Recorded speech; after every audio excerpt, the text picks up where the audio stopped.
"Don't shoot, G-men." These words, uttered in a moment of panic, would forever etch the name George Machine Gun Kelly in the annals of criminal history. It was the pre-dawn hours of September 26, 1933. Federal agents surrounded a small farmhouse in Memphis, Tennessee, their target, the notorious Gangster and his gang. Kelly, holed up inside with his wife Catherine, realized the game was up. His surrender, punctuated by that now infamous plea, marked the end of a dramatic crime spree and the beginning of a legend. But how did a small-time crook from Memphis rise to become one of the FBI's most wanted? The story of Machine Gun Kelly is one of ambition, ruthlessness, and ultimately, the inevitable downfall that awaits those who live outside the law. Kelly's story is a thrilling journey through the underbelly of America's gangster era, a time when men like him became both objects of fear and fascination.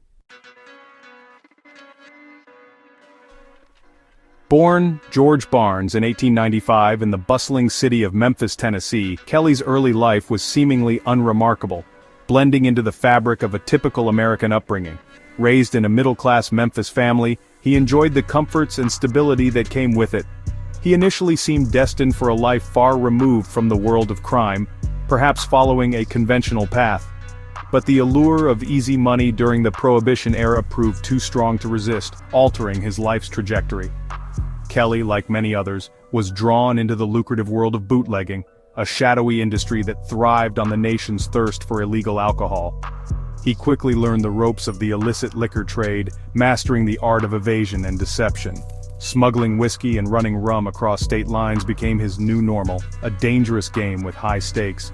These early experiences in the criminal underworld, however, only whetted his appetite for bigger scores and greater risks, pushing him further into the abyss. Kelly yearned for the notoriety and wealth that came with being a true outlaw, a figure feared and respected in equal measure. His ambitions soon led him away from the shadows of bootlegging and into the glare of armed robbery, a more perilous but rewarding venture. His weapon of choice, a Thompson submachine gun, earned him the moniker Machine Gun Kelly, a name that would become synonymous with his ruthless methods and audacious heists. Kelly's early exploits were marked by a brazen disregard for the law, a trait that made him both infamous and highly sought after by law enforcement. He targeted banks, post offices, and even a train or two, each heist more daring than the last, leaving a trail of fear and stolen cash in his wake, a testament to his growing infamy. His reputation as a daring and dangerous criminal grew with each successful heist, cementing his place in the annals of American crime history. Yet it was his fateful meeting with a woman named Catherine Thorne, a partnership that would elevate his criminal career to new heights. That would truly transform Kelly from a common thug into a notorious gangster, a legend in his own right. Catherine Thorne was a woman who exuded ambition and ruthlessness, qualities that drew her to Kelly. Her determination and strategic mind were unparalleled. These traits ultimately proved to be his undoing, as they led him down a path of no return. Married in 1930, Catherine quickly took control of Kelly's criminal career. She was not just a partner, but a driving force. She recognized his potential and sought to mold him into a more sophisticated and, more importantly, more profitable outlaw.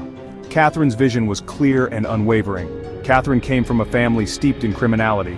Her upbringing had prepared her for a life in the underworld. Her connections to powerful underworld figures provided Kelly with access to a network of fences, fixers, and inside men, expanding his criminal reach and ambitions. This network was crucial for their operations. Under Catherine's guidance, Kelly's crimes became bolder and more meticulously planned. They left nothing to chance.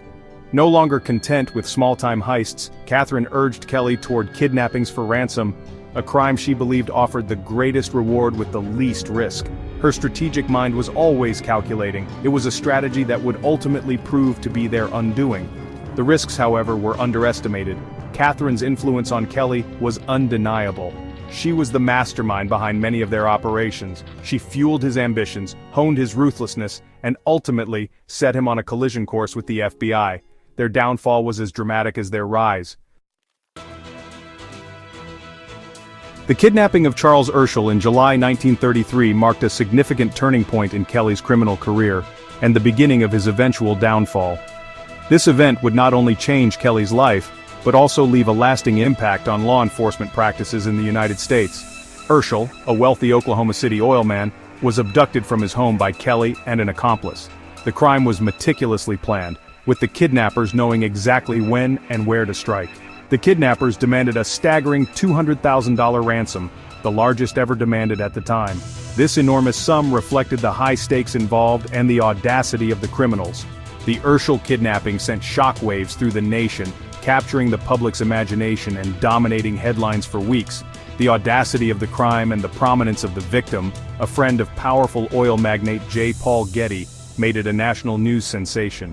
The public was both horrified and fascinated by the boldness of the kidnappers. The pressure was on the FBI to crack the case. The Bureau, still in its infancy, saw this as an opportunity to prove its effectiveness and legitimacy.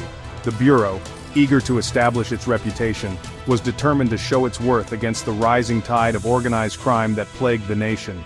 This case was a chance to demonstrate their capabilities. The Urschel kidnapping, with its high stakes and intense media attention, became a crucial test for the fledgling agency. The eyes of the nation were on them.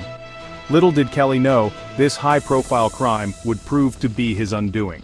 The meticulous investigation and relentless pursuit by the FBI would eventually lead to his capture. Urschel, despite being blindfolded throughout his ordeal, had an extraordinary memory and keen sense of observation. His detailed recollections would play a pivotal role in solving the case and bringing the kidnappers to justice.